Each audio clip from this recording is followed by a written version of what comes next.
to introduce somebody that certainly I've known for quite a while, actually. In fact, I was just reminiscing with him about that a little bit. And it's fitting that we're here in our nation's capital, Washington, D.C., to be able to have an incredible person to come out and talk to you today is something we're very proud of.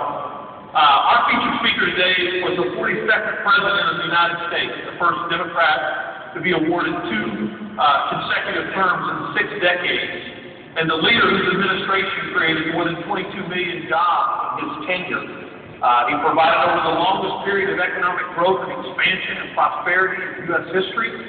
But there's probably some things you don't know about President Bill Clinton, the private citizen.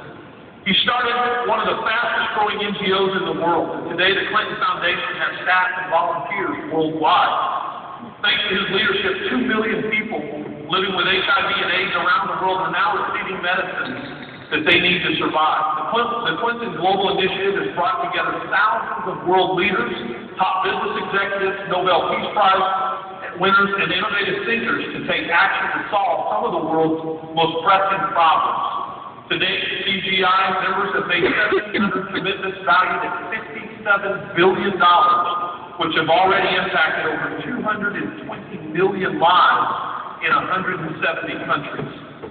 40 cities are working with the Clinton Climate Initiative to reduce their carbon footprint and make significant impacts on the fight against global climate change. The Alliance for Healthier Generations, a partnership between the Foundation and the American Heart Association, is putting a stop to the rise of childhood obesity here in the U.S. Alongside former President George W. Bush, President Clinton helped to raise more than $130 million to help people along the Gulf Coast to recover from Hurricane Katrina. After the tsunami in South Asia in 2004, he also teamed up again with President Bush to raise more than $10 million for the relief efforts there. He served as the UN envoy for the tsunami recovery, overseeing the region's efforts to build communities to back up better than they were before the wave that swept them away. I think we can all agree the world wouldn't be the same today without President Clinton and his more than 35 years of incredible public service. So please join me in giving a warm welcome to President Bill Clinton.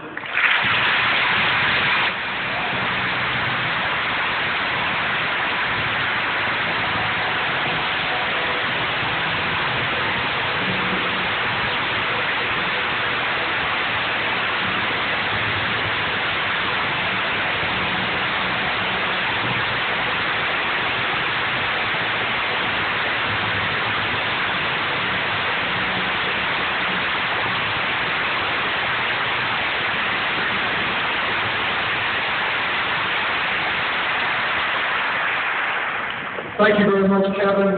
Thanks for the warm welcome. I've been backstage watching. First, I watched Kevin's presentation, and I wanted to buy everything.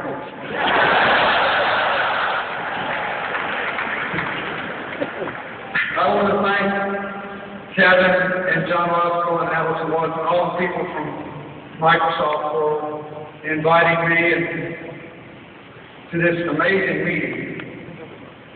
For those of you who participated in the Day of Giving, I want to thank you for that. It's what I do in my life now. And I love the little squib on never too late. When you're almost 64, it's a prayer you say every single day. We are supposed to do a question and answer session down here in a minute. So I would like to use my remarks to try to talk a little about the way I see the world today. And I will, I know they collected questions. I'd be happy to answer questions about anything you want to know. Somebody will ask about social networking. My foundation has a Facebook page. I answer questions on it all the time. And we actually now do tweets from time to time to keep people up with what we're doing, which I never thought I would do.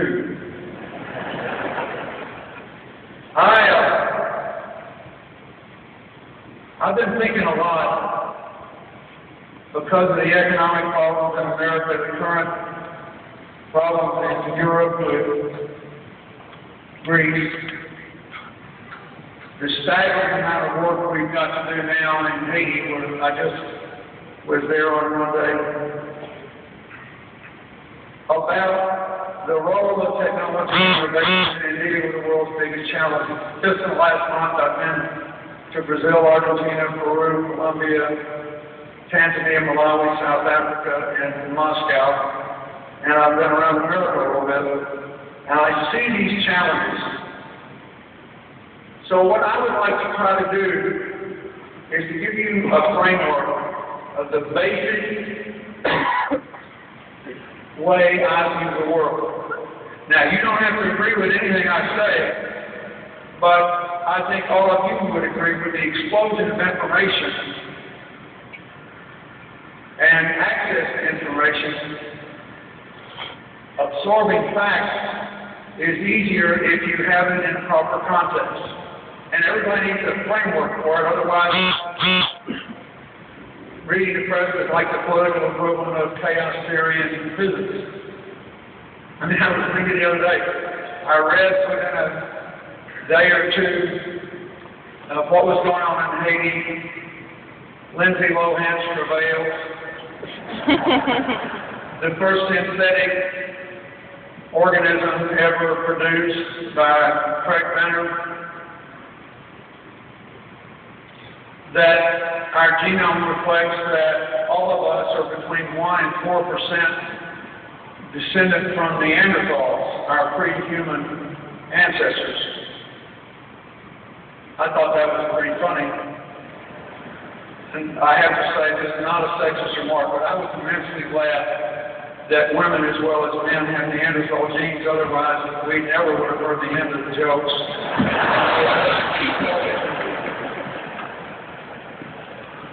And the most important thing, potentially, is the opening for the intersection of physics and biology. When the superconducting supercollider that we have here in America, not as big as the one about to open in Switzerland, but essentially evaluated subatomic particles called gluons, which in conventional physics theory would always be in even balance between the positive and the negatively charged one.